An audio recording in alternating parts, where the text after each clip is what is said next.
On the red sands of Erythra, a planet bathed in the light of a small orange sun, the city of Aurelia gleamed like a jewel. Towering spires reflected the sunlight, and skyways connected the upper districts where the elite lived, moving in sleek transport pods above the dusty ground. The upper city was clean, shiny, and carefully organized, a testament to human engineering at its finest. Yet beneath this shining metropolis in the forgotten lower sectors, life was different. The streets were narrow, uneven, and covered in layers of rust-colored dust. Small homes leaned on each other for support, and pipes carried water that had a faint taste of iron. Most upper city citizens avoided these parts, speaking of them with disdain or fear. It was here that Cale Filhorn lived, a young man who had earned the nickname Filthy from those who had never known him. Cale's appearance was simple, almost ragged. His clothes were worn, dust-streaked, and patched in several places. His hair was unkempt, and his hands, often smeared with oil or clay, revealed a life of labor. But those hands were skilled in ways that no one above could imagine. In a small workshop at the back of his modest home, Cale created machines that could purify water, grow crops in barren soil, and even repair old spacecraft left abandoned by the upper city's engineers. Each day, he worked quietly, tinkering with gears and wires, studying patterns and testing ideas. For Cale, the world's challenges were puzzles, not obstacles. People in the upper city called him a failure. Children would point at him and giggle, calling him filthy when he passed. Shopkeepers ignored his requests, and even neighbors in the lower sectors whispered about him, saying he would never amount to anything. Yet Cale never protested. He had long stopped seeking approval. Instead, he focused on what mattered, creating solutions that could improve life for everyone, whether they appreciated it or not. Far above, in the glittering spires of Aurelia, the Valen family prepared for an important day. Governor Valen, a tall man with stern features, had summoned his daughter Lyra to the council chambers. Lyra was graceful, intelligent, and curious, but like most of the elite, she had grown up in a world where appearances and titles often mattered more than skill or knowledge. Her father spoke with authority. "Lyra," he said, "the colony faces challenges that no one else can solve. The upper city can no longer sustain itself alone. Our people need help from those who understand the land, the machines, and the storms that threaten our future." How could someone so unpolished be entrusted with the colony's survival? She had passed his street 1,000 times and barely noticed him, except for his odd clothes and strange gadgets. Yet her father's expression left no room for argument. "He has the knowledge we need," he continued, "and I have decided that you will marry him. He is not like us. He lives in the lower sectors, covered in dust, unrefined. And together, you will strengthen our people." Meanwhile, Cale was in his workshop, unaware of the decision being made above him. He was engrossed in a small machine that could extract water from the thick red dust of the deserts. Tiny gears clicked and whirred as he adjusted the settings, his hands moving with practiced precision. He did not hear the children calling his name, nor did he notice the occasional adult shaking their head as he passed. For Cale, the work mattered far more than the opinions of others. As the day progressed, a storm began forming on the horizon. Erythra's weather could be harsh, and the upper city had recently experienced damage from these sudden dust storms. The storm approached fast, sending clouds of red sand swirling through the streets. Cale looked up, noticing the unusual intensity. He had observed patterns in the winds and the dust before, but this storm was different, stronger, more dangerous. His mind raced with calculations, designs, and possibilities.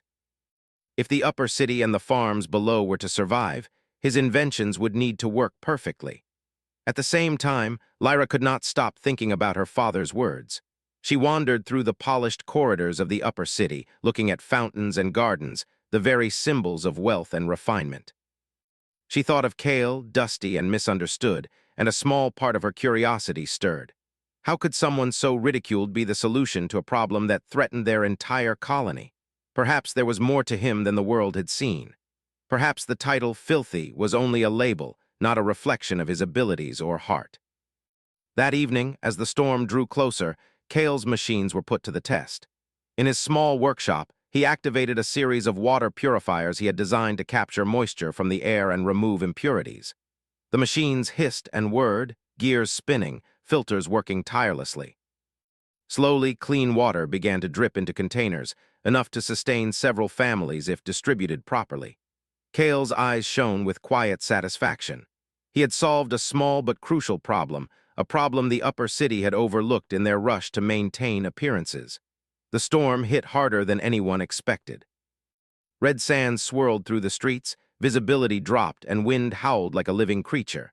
In the upper city, some citizens panicked, unsure how to protect the delicate gardens and the transport pods. Lyra stood in her father's chambers, watching the storm through reinforced glass. She thought of Kale, working in the lower sectors, and for the first time she felt a spark of respect. He was facing danger, unprotected and alone, yet using his mind to solve problems that mattered. By the next morning, the storm had passed, leaving dust and debris in its wake. Streets needed cleaning, farms needed tending, and the city's water supply was under stress. Governor Valen called a council meeting to discuss the recovery, and his eyes rested on his daughter. "Lyra," he said, "the challenges we face are only growing. I know this marriage seems unusual, but it is a union of purpose, not tradition. Kale Filhorn may appear simple, but his mind and his work are exactly what we need." And perhaps, just perhaps, she could learn from Kale and, in turn, help him share his knowledge with the people who needed it most. That evening, Lyra ventured toward the lower sectors for the first time. She walked past narrow alleys, small homes, and children playing with makeshift toys. The air smelled of dust, oil, and sweat, yet there was a vitality here that the upper city could not produce.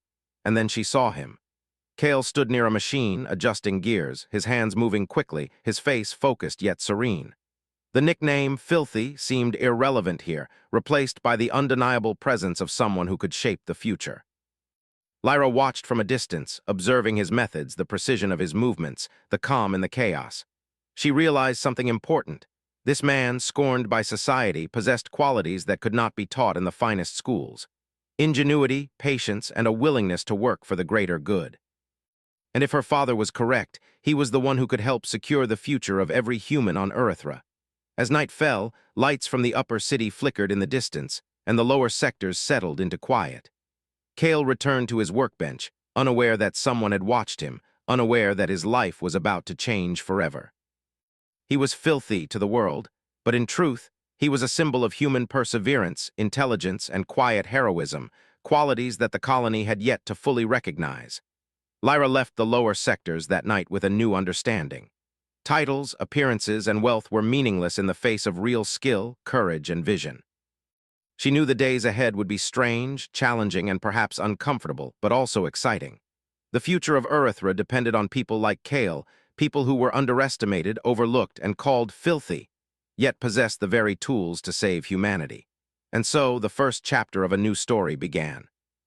Two people from different worlds, brought together not by society's rules, but by necessity, purpose, and the quiet strength of human ingenuity. The colony of Orlaia would soon learn that sometimes the future comes on dusty boots and in hands smeared with oil. And the name, Filthy, would never mean the same thing again. The morning after the storm, the colony of Orlaia was a mixture of calm and chaos. In the upper city, gardens were damaged, transport pods were stalled by debris, and water reserves were lower than expected. The streets smelled faintly of burnt dust, mixed with the sharp tang of disturbed minerals. Officials moved quickly, issuing instructions, but it was clear that the upper city's usual methods were not enough to fix the problems the storm had caused. Governor Valen moved through the corridors of the council chambers, his expression calm yet urgent. He spoke with engineers and city planners, his mind constantly weighing risks and solutions. His voice carried authority and people listened, but he knew that the answers they sought were beyond traditional approaches. As the conversation drew on, his thoughts kept returning to the lower sectors, to the man known as Kale Filhorn. In a quiet room above the city, Lyra sat near a window, watching the lower districts through the dusty haze. Her mind replayed the image of Kale working tirelessly the night before. She could see his determination, his focus, and the way he had adapted his machines to survive the harsh conditions. The nickname, Filthy, no longer seemed relevant to her. She understood now that his hands, though dirty, were the hands of someone capable of extraordinary achievement. When her father entered, she turned to him, her expression serious. "Father, I've been thinking about what you said last night," she began. "About Kale, about the marriage. I still do not understand why it must happen. Couldn't we simply ask for his help without? It is about survival, about the future of our people. You may not see it yet, but Kale's understanding of machines, the land, and the storms that threaten us is unmatched. The upper city may provide wealth and comfort, but it cannot survive these challenges alone. The union is not about love or status. It is about partnership, about combining knowledge and leadership for the good of everyone.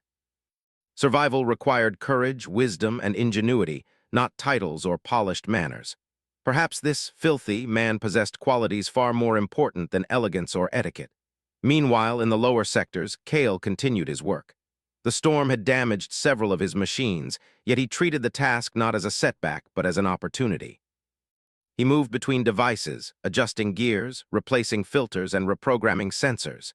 Each machine hummed with renewed energy, pulling moisture from the air, stabilizing small plots of soil, and generating clean water for families whose supplies had been contaminated by the storm. Kale did not stop to consider recognition or reward. For him, the work itself was its own reward. When Lyra arrived at the lower sectors later that day, she walked cautiously through the narrow streets. Children paused in their play to stare at her, their curiosity reflected in wide eyes. Adults glanced her way, some with polite nods, others with skepticism. She noticed how different this part of the city was from her own. There was no polished marble, no orderly gardens, no humming transport pods. Instead, there was life in its rawest form, resilience, resourcefulness, and creativity. She finally reached Kale's workshop, a modest space filled with tools, half-built machines, and stacks of notes. Kale looked up as she entered, his eyes calm and steady. "Lyra," he said simply, without surprise or hesitation. "I've been expecting you." She realized that this man, dismissed by society and mocked by neighbors, possessed qualities that the upper city had forgotten or ignored. Over the next few hours, Kale showed her his inventions, explaining how each machine worked and why it mattered. He demonstrated a water purifier that could clean several liters at a time, a soil processor that turned barren sand into fertile ground, and a device that could convert wind and storm energy into power for the city. Lyra listened intently, impressed not only by the machines, but by the clarity and simplicity of his explanations. Unlike many upper city engineers who relied on complex jargon, Kale spoke in practical terms, making his ideas accessible and actionable. As they worked together, Lyra began to understand the depth of his vision. Kale did not simply build machines, he planned for the future, anticipating storms, shortages, and environmental challenges. He thought of solutions not in isolation, but as part of a system that could help the entire colony survive and thrive. For the first time, Lyra felt that she could learn from someone outside her social circle, someone who had a different perspective, grounded in experience rather than privilege. That evening, as the sun dipped behind the red hills, the governor called a meeting to discuss the upcoming challenges.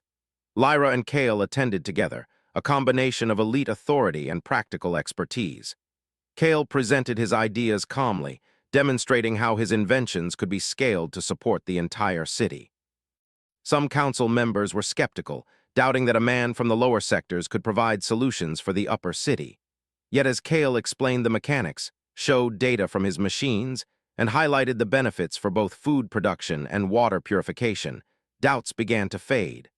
Lyra observed the reactions of the council members carefully. Some still whispered about his appearance, but many could not deny the evidence before them.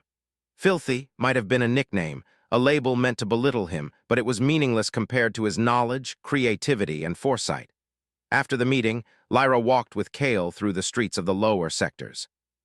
She asked questions about his life, his motivations, and how he had learned to build such effective machines. Kale answered simply, explaining that curiosity, observation, and patience were the keys to understanding the world. "I've always believed," he said, "that the world gives you problems not to punish you, but to show you what you are capable of. If you pay attention, you can turn challenges into opportunities." She felt a growing respect for Kale, a recognition that her father's decision was not only wise but necessary. That night, the two of them worked late into the evening, testing machines, refining processes, and discussing strategies for distributing resources throughout the colony. Lyra realized that this partnership could be transformative, not just for survival, but for the way people thought about one another. If a man labeled filthy could contribute so much, what other assumptions had the colony made that were wrong? Over the next several days, word of Kale's contributions began to spread. Families in the lower sectors received clean water and fertile soil. Crops began to grow where previously only dust had existed. The upper city began to notice improvements in water reserves and energy efficiency. Slowly, the nickname Filthy began to lose its sting. People started to speak of Kale with cautious admiration, acknowledging the practical genius they had once ignored. Lyra continued to spend time with him, learning from his approach to problem-solving and observing his interactions with others. She saw that Kale did not judge people based on social status or wealth. He treated everyone equally, offering solutions, sharing knowledge, and encouraging collaboration. She realized that this humility, combined with intelligence and creativity, was more powerful than any title or fine clothing. One afternoon, as they walked through a recovering part of the lower sectors, a group of children approached them. They had been helping Kale test a small water filter, and their faces were bright with excitement. Lyra smiled as Kale explained the process to them patiently, answering every question and encouraging experimentation. It struck her that human potential was not limited by social class or appearances, but by opportunity, curiosity, and guidance. By the end of the week, the council reconvened to review progress. Kale's machines were operational on a larger scale, providing water, energy, and improved soil for the colony. Council members who had once doubted him now asked questions, sought guidance, and requested assistance for projects of their own. The upper city was beginning to see that the man they had ridiculed was a vital resource for their survival. Lyra stood beside Kale, feeling a sense of pride she had never experienced before. She realized that her father's decision, though unconventional, was visionary. By bringing together the practical genius of Kale and the influence and organization of her family, they could not only survive the challenges of Earthra but thrive. The colony would become stronger, more innovative, and more united than ever before. That evening, as the sun set, Kale returned to his workshop while Lyra watched from the doorway. She noticed the quiet determination in his movements, the careful attention to detail, and the calm confidence in his eyes. The nickname Filthy had once been meant to mock him, but now it seemed laughably insufficient to describe his importance. He was more than a man. He was a symbol of human ingenuity, perseverance, and hope. Lyra finally understood her father's wisdom. It was not about appearances, titles, or social status. It was about recognizing talent, valuing knowledge, and embracing collaboration.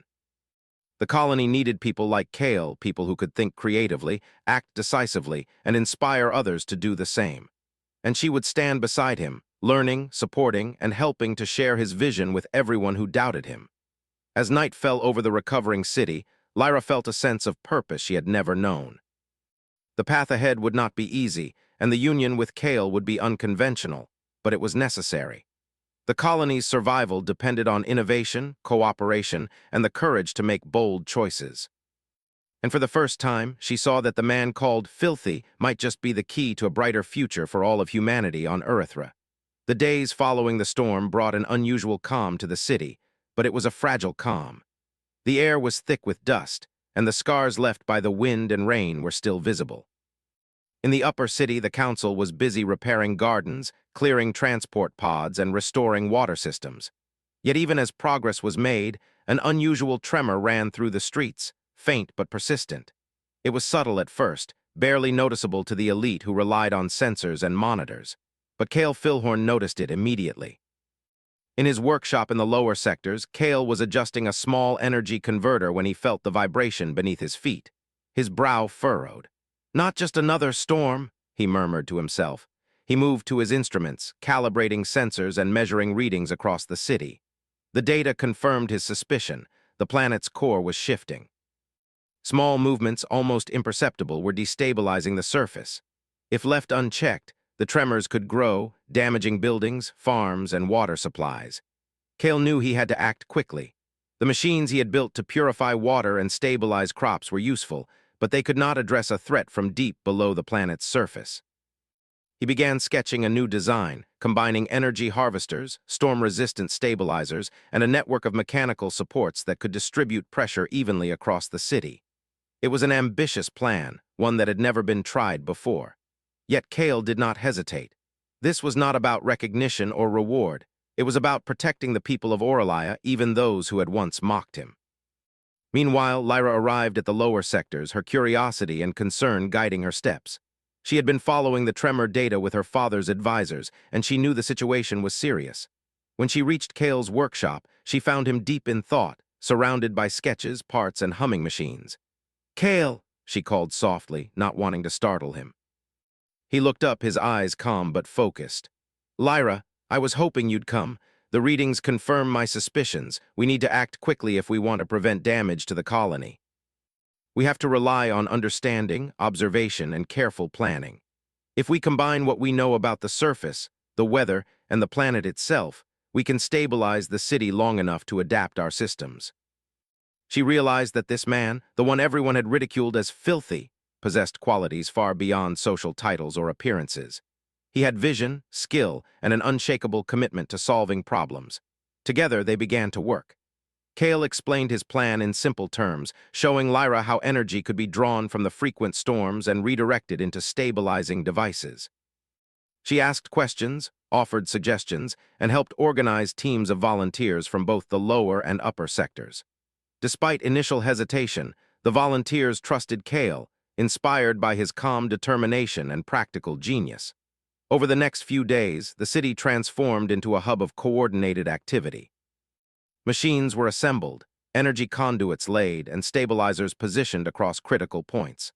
Lyra oversaw communication between teams, ensuring that every part of the city remained synchronized. Kale moved tirelessly among the machines, adjusting gears, recalibrating sensors, and monitoring energy output. Together, they created a network designed to absorb the tremors, redistribute pressure, and prevent structural damage. The tremors grew stronger as the planet shifted beneath them. Buildings in the upper city creaked and groaned, and some of the older structures showed signs of strain. Council members watched nervously from reinforced chambers, unsure if the plan would succeed. Yet Kale's machines worked quietly, steadily, and efficiently. Sensors hummed, gears rotated, and energy flowed through conduits, spreading evenly and stabilizing weak points. Slowly, the tremor's impact on the city diminished. During one particularly tense moment, a sudden vibration caused a small crane in the lower sectors to tilt dangerously. Lyra rushed forward, calling for the volunteers to hold it steady, while Kale quickly adjusted the machine's balance. Within minutes, the crane was secure and work continued. Lyra realized that this was a test of more than machines. It was a test of human cooperation, courage, and trust. As night fell, the city appeared eerily calm, though tremors still whispered through the streets. Kale and Lyra stood on a small hill overlooking the upper city, watching the lights flicker and the machines hum. "It's working," Lyra said quietly, awe in her voice. "The city it's holding. Our task is to adapt and prepare for whatever comes next."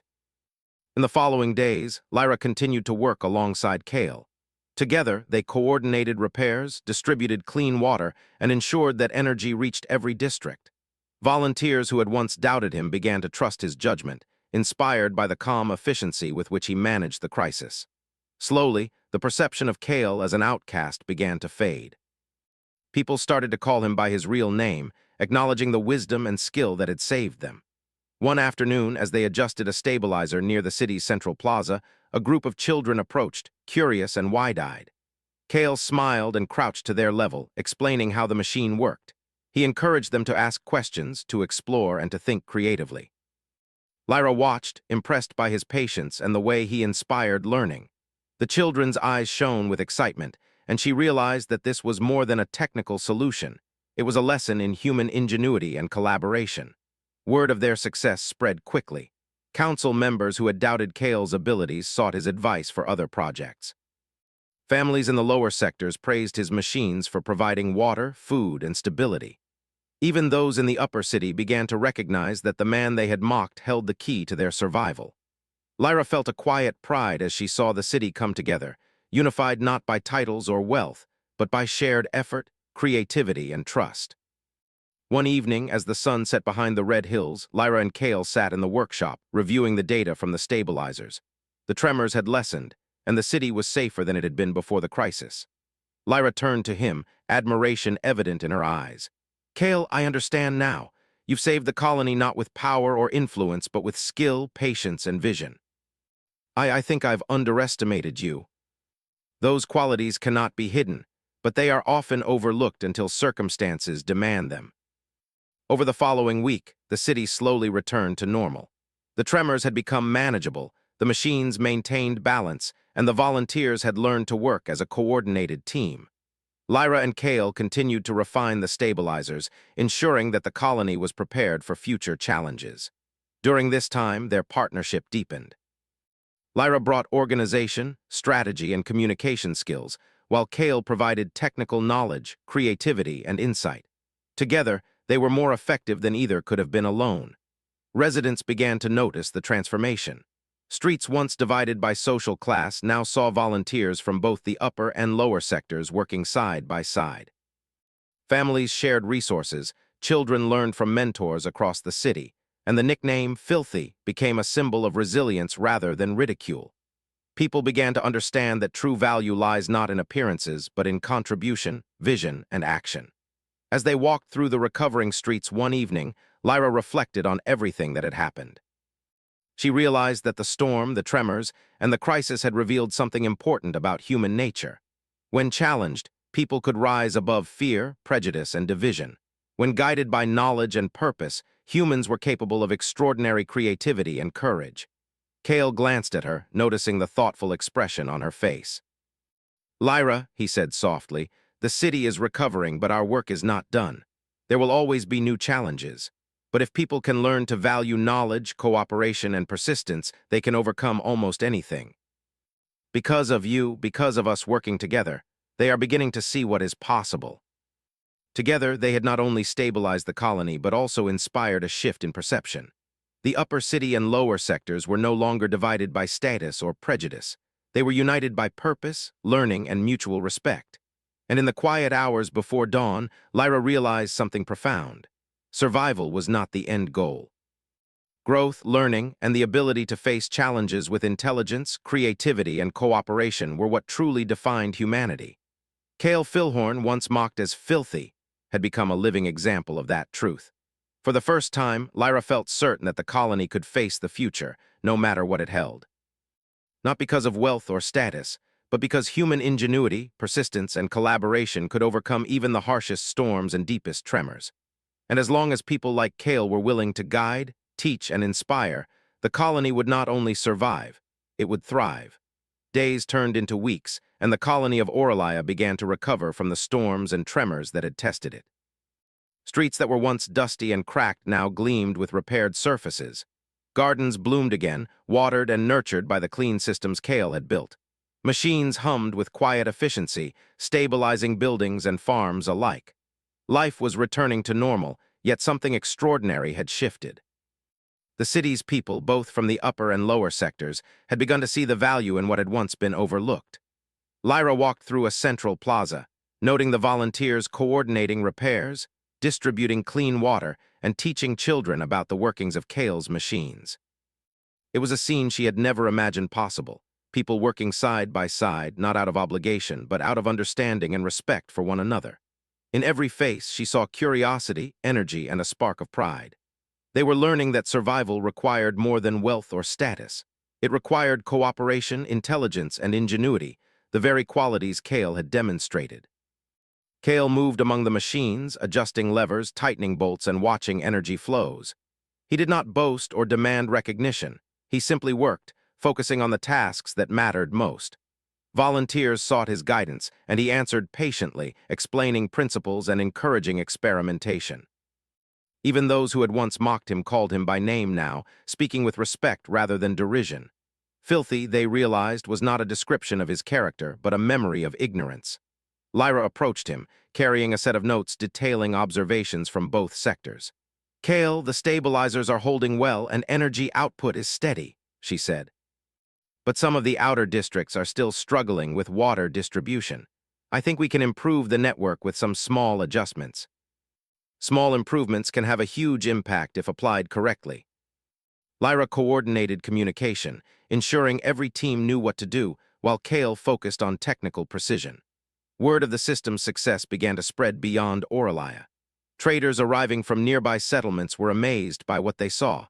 A colony thriving in the harsh environment of Urethra, united by ingenuity rather than wealth, and strengthened by the collaboration of its people. Visitors noted the machines, the clean water, and the flourishing crops, but they were even more impressed by the visible shift in culture. Respect was now given for skill and effort, not appearances or titles. One morning, a council meeting was called to discuss future expansion. Lyra and Kale attended together, their partnership now recognized as essential. The council was filled with officials who had once doubted Kale, but all were now attentive, eager to learn from him. Kale explained how the stabilizers, energy harvesters, and water purifiers could be scaled further, allowing new settlements to thrive. He spoke in simple terms, using diagrams and examples that anyone could understand. The council listened in awe. Some asked detailed questions, testing his knowledge, while others marveled at the practical solutions he proposed. When one member hesitated, skeptical that lower sector knowledge could solve upper city problems, Lyra spoke with calm authority. "It is not about where someone lives," she said. "It is about what they know and how they use it. Kale's solutions have already saved the colony." His ideas are not bound by district, class, or title. They are bound by intelligence, observation, and care. That is how a community thrives. Even upper city families were teaching their children about the importance of adaptation, creativity, and collaboration. Lyra felt a sense of wonder. The city was not just surviving, it was evolving. It was becoming a place where human potential could be fully realized, a place where curiosity, courage, and persistence were valued above all else. And she understood more clearly than ever why her father had insisted on this partnership. By combining Kale's practical genius with her ability to organize, communicate, and lead, they had created something far greater than either could achieve alone. One evening, as they stood on a balcony overlooking the city, Kale spoke quietly. "Lyra, the colony is stable, but there is still much to learn. Humans are capable of amazing things when given the right opportunity, but we must continue to adapt, improve, and inspire others. That is the true challenge. And you've inspired everyone, not by force, but by example." Energy networks were expanded, water distribution reached every corner of the city, and crops began to flourish in previously barren areas. Children built simple machines under Kale's guidance, learning the principles of physics and mechanics. Adults from both sectors shared skills and knowledge, creating a culture of mutual respect and curiosity. The upper city and lower sectors were no longer divided. They were united by shared purpose and human ingenuity. Visitors from distant colonies arrived to witness the success. They were surprised to see how humans could adapt to the harsh environment of Earthra, transforming challenges into opportunities. They marveled not just at the machines, but at the society that had grown around them, a community where cooperation, intelligence, and creativity were celebrated, and where labels like filthy had no meaning. Lyra and Kale continued to work side by side, refining systems, teaching volunteers, and planning for the future. Their partnership had grown into a seamless collaboration. Lyra brought insight into organization and communication, while Kale contributed technical knowledge, creative solutions, and a deep understanding of the environment. Together, they were shaping not only the present but the future of the colony. One afternoon, while inspecting a new stabilizer installation, Lyra noticed a small group of upper city children watching from a distance. They hesitated, unsure of how to approach the lower sector work. Lyra called to them, inviting them to help. Kale adjusted a simple component for them, explaining its function patiently. The children joined eagerly, their curiosity outweighing their hesitation. Within hours, they were learning, experimenting, and contributing meaningfully. Lyra realized that education, guidance, and opportunity could break barriers far more effectively than rules or punishments. The city's culture began to change.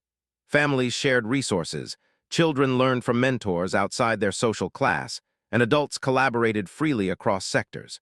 People spoke of Kale's ingenuity with respect, acknowledging the quiet genius who had saved the colony. The name Filthy faded, replaced by admiration and appreciation. Humans were learning an important lesson. Survival, growth, and progress were achieved not by division or prejudice, but by cooperation, intelligence, and shared purpose.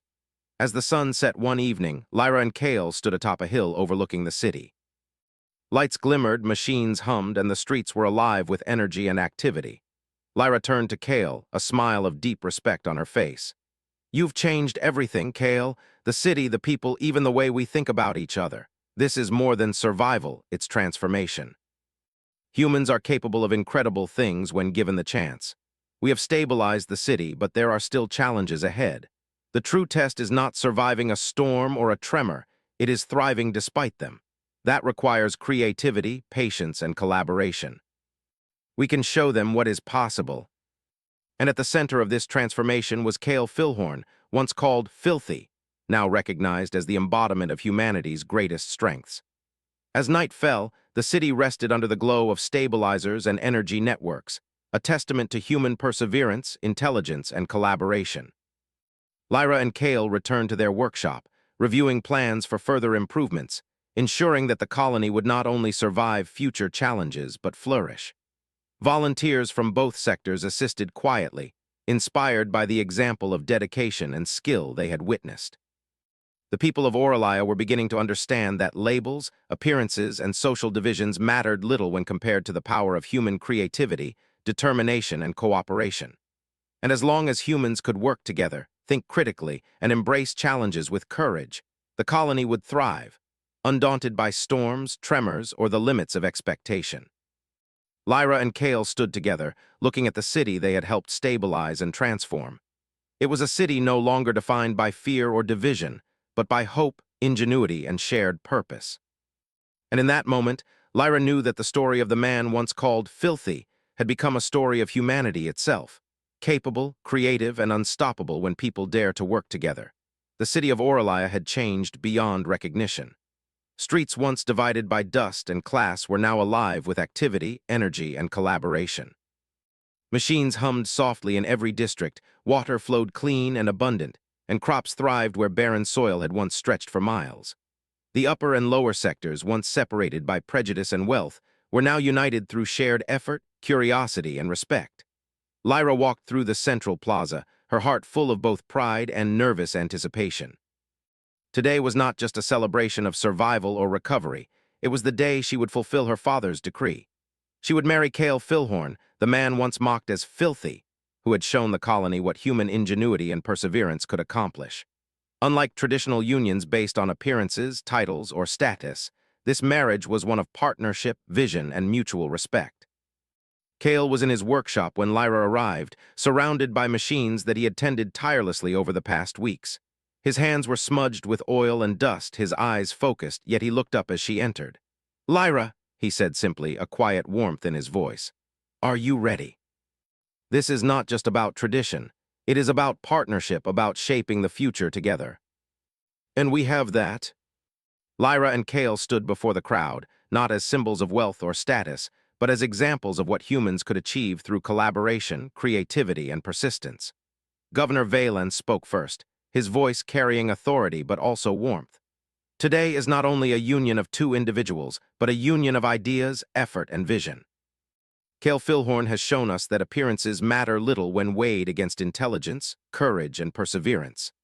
Lyra Valen has shown that leadership is not about command alone, but about understanding, collaboration, and nurturing potential. Together, they embody the qualities that will guide our colony into a new era."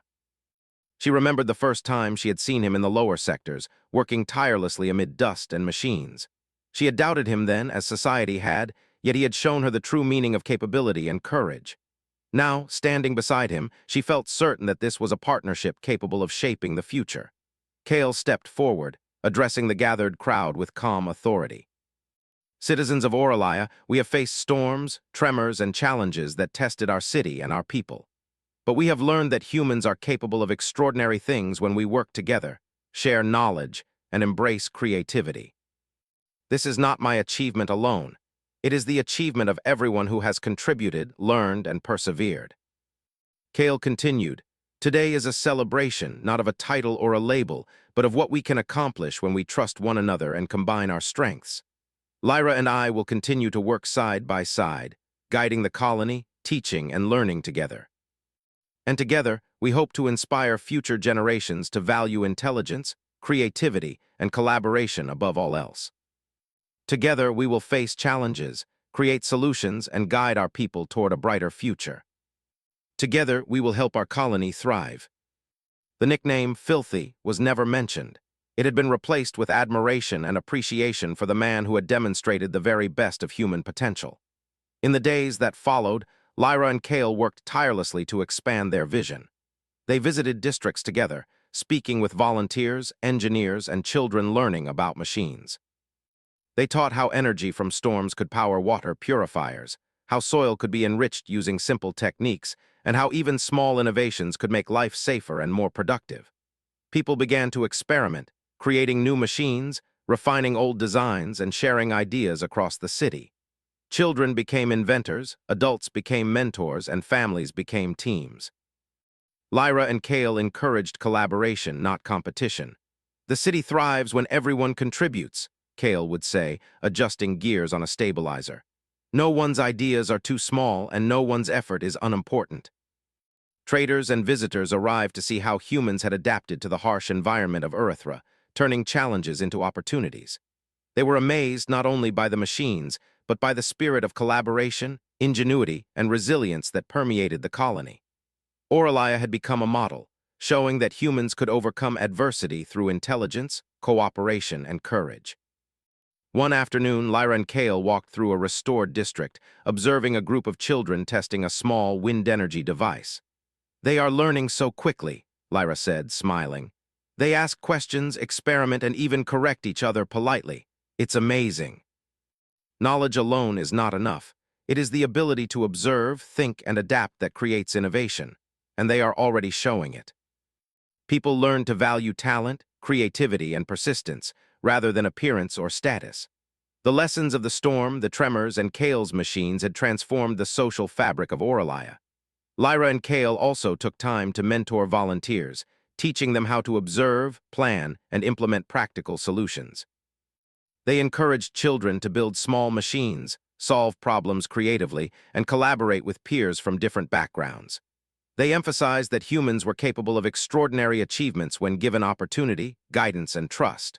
One evening, as they returned from a long day of mentoring, Lyra turned to Kale. "I never imagined that our union would be so transformative," she said softly. "Not just for us, but for everyone in the colony. And when humans work together, share knowledge, and embrace creativity, the possibilities are limitless." They had learned that intelligence, creativity, cooperation, and persistence could overcome challenges and inspire others. As night fell over Oralia, the city glowed with the light of machines, lanterns, and the energy of a people united by purpose. The streets were alive with laughter, learning, and conversation.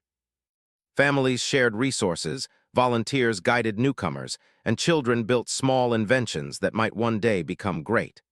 The colony had become a living testament to what humanity could achieve when it embraced knowledge, ingenuity, and collaboration. In the quiet of their workshop, Lyra and Kale reviewed plans for future improvements. They discussed new machines, better distribution networks, and ways to teach younger generations. They were partners not just in marriage, but in vision, purpose, and action. Together, they had not only stabilized the colony, they had inspired a society that valued intelligence, creativity, and cooperation above all else. The city had learned a lesson it would not forget. Labels, appearances, and social divisions mattered little compared to the power of human potential. A man once called filthy had shown that curiosity, perseverance, and collaboration could transform a colony, unite its people, and inspire generations. Lyra understood now that this was the true meaning of partnership and leadership, to recognize talent, nurture it, and guide it toward shared success. Months later, as the colony celebrated the first harvest since the storm and tremors, Lyra and Kale stood together, overlooking fields of green, flowing water, and thriving communities. The city buzzed with energy, laughter, and activity. Volunteers, children, and families moved through the streets, working, learning, and sharing knowledge. Oralia had not only survived, it had thrived. Kale turned to Lyra, his hands still smudged from work, a small smile on his face. "This is what I dreamed of," he said. "A city where humans work together, learn from each other, and build solutions not for recognition, but for the good of all. A place where curiosity and creativity are valued above appearance or status." The name filthy no longer matters, because it is the actions that define a person, not the labels society gives them. And the future is bright because people now understand that the power to create, to solve problems, and to unite lies within themselves. The tale of a man called Filthy, who became a symbol of human ingenuity, a woman who learned to see beyond appearances, and a colony that thrived through collaboration and courage would inspire others to value knowledge, creativity, and perseverance above all. And so, the city slept, not in fear or division, but in hope, curiosity, and the promise of endless possibilities. Humans had faced storms, tremors, and doubt, and had emerged stronger, wiser, and united. Lyra and Kale, hand in hand, knew that this was only the beginning. Together, they would continue to guide, inspire, and build, ensuring that humanity on Earthra thrived not through status or appearance, but through intelligence, cooperation, and the courage to dream and act. The story of Kale Filhorn, once called Filthy, had become a story of humanity itself, capable, creative, and unstoppable when people dared to work together.